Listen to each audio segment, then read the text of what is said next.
evaluasi dari kasus yang di PN Jakarta Utara. Iya, hakim juga majelis hakim juga diperiksa hari ini. Respon Bunda gimana sih, Bun? Hakim yang memang menyidangkan Pak Rasman. Seharusnya kalau masalah ini hakimnya tidak boleh lagi menyidangkan. Ini sudah terjadi konflik interest. Dia sudah menyaksikan di situ. Dan kita melihat hakim ini arogannya luar biasa terhadap kita. Kemarin saya kan laporkan dia kepada saya buat LP di Polres Jakarta Utara. Ya, dengan pasal 421 abuse of power, dengan pasal 310 yaitu pencemaran nama baik. Nah, dalam hal ini perbuatan tidak menyenangkan, kita dibentak-bentak, dan dia sebagai moderator, sebagai juri, dia tidak memberikan peluang kepada kita yang seluas-luasnya. Setiap ada pertanyaan dia beri keterangan, mengajar kita seperti menggurui. Mungkin kalian tahu, kalian ini kok posting, banyak yang posting kok. Nah, artinya kita kan hadirkan saksi ahli, hadirkan saksi ada cat, hadirkan kita beracara di situ untuk memberi keterangan kepada hakim agar hakim menilai, melihat. Kita menyampaikan kepada hakim supaya hakim memahami, bukan hakim yang berseteru dengan kita gitu. Dia memahami agar memutuskan dengan perkara ini dengan benar dan baik. Nah, kalau Pak Hotman Paris kemarin menyatakan bahwa dia mendengar, melihat koruptor itu, dia bohong karena dia udah ditarik keluar dari ruangan itu. Kita punya kesaksian juga, dia sudah keluar, nggak ada dia di ruangan itu. Jadi tolong jangan terlalu dendam lah sama si Rasman. Kalau sudah seperti ini, jalankan saja semuanya dengan prosedur hukum. Kok harus main?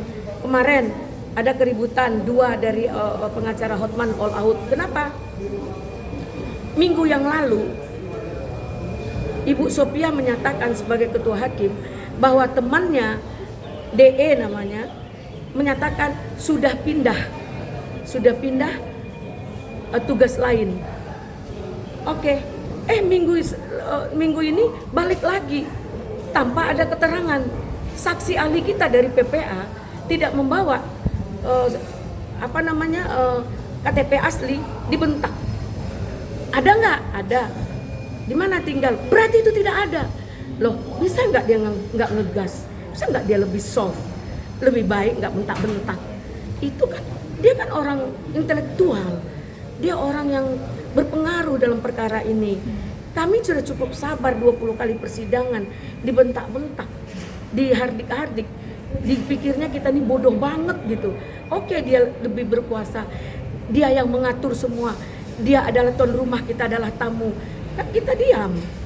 Tapi ketika dia bentak, kita nggak terima juga. Itu melampaui batas dari kewenangan dia. Makanya saya sangat tersinggung, sangat kaget. Karena berapa kali, mohon yang mulia, jangan kami dibentak. Mohon yang mulia, jangan ngegas. Masih dilakukan. Ya kita manusia biasa ya, lost control. Kalau kamu bentak saya keluar. Silakan. Ya saya laporkan. Kenapa dia tidak juga harus seperti itu? Indikasi kekasarannya terhadap perkara ini, dia agak kasar, arogan. Indikasi ada yang ditutupinya. Apa? Apakah dia dalam keadaan sakit yang makan obat terus-menerus? Ataukah dia dalam tekanan yang harus memenangkan perkara ini? Saya nggak tahu ya.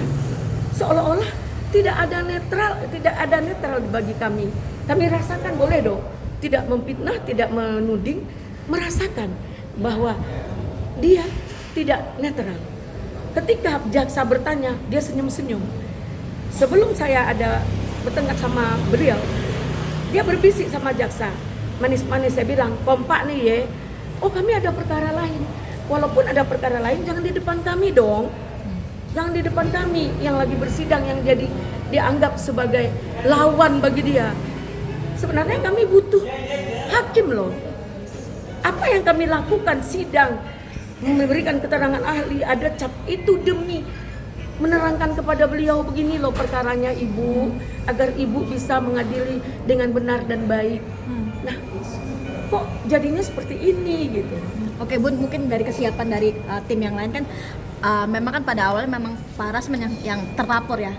Nanti kalaupun tim lain dihadirkan untuk menjadi saksi di Barreskrim, seperti apa sih Bun kesiapannya sendiri? Ya tentu punya ada persiapan lah yang kita juga punya, yang selama ini Bang Rasman belum mengeluarkan beberapa hal yang menjadi pembelaan bagi diri Bang Rasman itu sendiri. Dan tim juga sudah mempersiapkan beberapa hal gitu. Mungkin itu yang bisa saya sampaikan. Terkait Rasman dikenakan 3 pasal berlapis nih, mungkin Ibu kan bekas tim Rasman juga, gimana sih mungkin? Gimana? Rasman dikenakan 3 pasal berlapis menurut Hotman. 3 pasal berlapis. Iya. Menurut siapa? Menurut Hotman tadi. Menurut Hotman. Jadi saya lihat Hotman yang mengatur semuanya. Hukum ini diatur oleh Hotman. Ketika orang itu pindah, hakim pindah, kami tanya, Ibu pindah kok balik lagi? Diperlihatkan apa? Alasannya dia balik lagi hakim itu atas permintaan Hotman Paris. Hebat sekali Hotman Paris. Permintaan dia dikabulkan, permintaan tim kita untuk mengganti hakim tidak dikabulkan. Kemudian kadarulahnya Allah memindahkan hakim, terus tidak dipindahkan atas permintaan Hotman Paris. Berarti semua sudah diatur oleh Hotman Paris. Jadi hukum ini bukan panglima tertinggi dalam bangsa ini, masih bisa diatur oleh orang yang berkepentingan dan berkompeten. Mungkin itu bisa saya sampaikan. Bunda, ini kan Bunda salah satu dari orang yang berada di persidangan tersebut ya. Ini kan Hotman menjadi saksi. Mungkin ada ketakutan atau gimana sih Bunda? Oh enggak lah, kita hanya takut sama Allah. Ya, mati hanya sekali, berjuang itu harus menegakkan keadilan dan kebenaran. Kita harus komitmen dengan klien kita. Jangan uang jadi ukuran. Dia kan selalu membanggakan harta dan kekayaan. Dia merasa dia hebat, dia merasa adalah orangnya Prabowo. Kita juga 15 tahun berjuang dengan Prabowo. Moral dan material kita gadaikan demi perjuangan ini.